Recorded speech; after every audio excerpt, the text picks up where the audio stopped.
गं गणपतये नमः। श्रीमात्रे महालक्ष्मी अष्टकम्।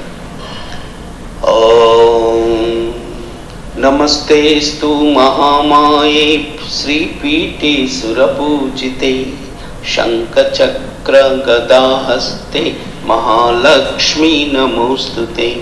नमस्तेस्तु गरुडारूढे खोलासुरभयंकरी सर्वपापहरे देवी महालक्ष्मी नमोस्तुते। सर्वज्ञे सर्ववरदे सर्वदुष्टभयंकरी सर्वदुःखहरे देवी महालक्ष्मी नमोस्तुते। सिद्धिबुद्धिप्रदे देवी भुक्तिमुक्तिप्रदायिनी मंत्रमूर्ते सदा देवी महालक्ष्मी नमोस्तुते। आद्यन्तरहिते देवी आदिशक्ति महेश्वरी योगज्ञे योगसम्भूते महालक्ष्मी नमोस्तुते।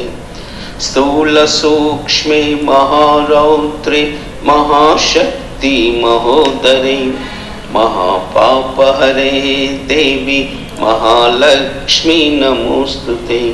पद्मासनस्थिते देवी परब्रह्म स्वरूपिणी परमेशी जगन्माता महालक्ष्मी नमोस्तुते।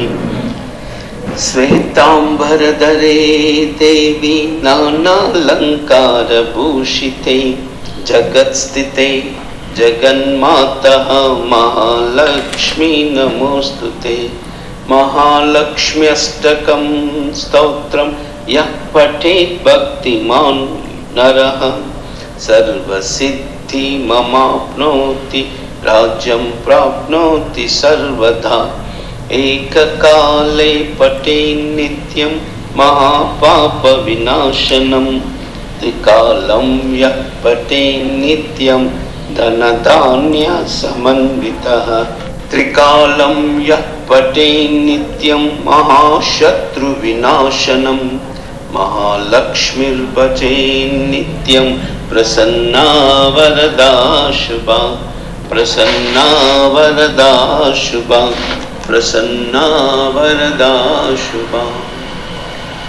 ओम श्रीं ह्रीं श्रीं कमले कमलालये प्रसीद प्रसीद। श्रीं ह्रीं श्रीं ओम श्री महालक्ष्मी देव्यै नमः। ओम श्रीं ह्रीं श्रीं कमले कमलालये प्रसीद प्रसीद। श्रीं ह्रीं श्रीं ओम श्री महालक्ष्मी देव्यै नमः। ओम श्रीं ह्रीं श्रीं कमले कमलालये प्रसीद प्रसीद। श्रीं ह्रीं श्रीं ओम श्री महालक्ष्मी देव्यै नमः। ओम नमो नारायणाय। ओम नमो नारायणाय। ओम नमो नारायणाय। ओम नमो नारायणाय। ओम नमो नारायणाय।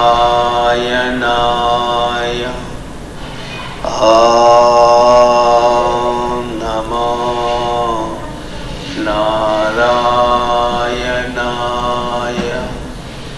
ओम